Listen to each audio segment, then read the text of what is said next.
Maghahatid ang Office of Civil Defense ng mga water filtration trucks at N95 masks sa mga evacuation centers sa Albay.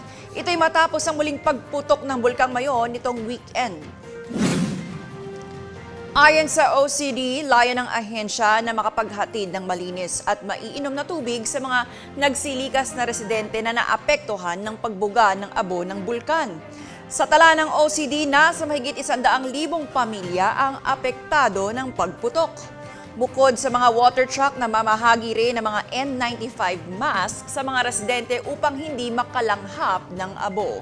Hindi bababa sa 87 barangay sa Albay ang matinding naapektuhan ng makapal na ashfall.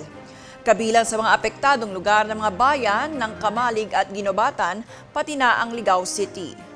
Naitala rin ang pagdaloy ng Pyroclastic Density Current o PDC sa Misigali na umabot hanggang 4 na kilometro na nakaapekto sa ilang komunidad. Patuloy na pinapayuhan ng mga residente sa high-risk area sa sumunod sa mga abiso ng PHIVOLCS at lokal na pamahalaan habang mahigpit na binabantayan ang sitwasyon.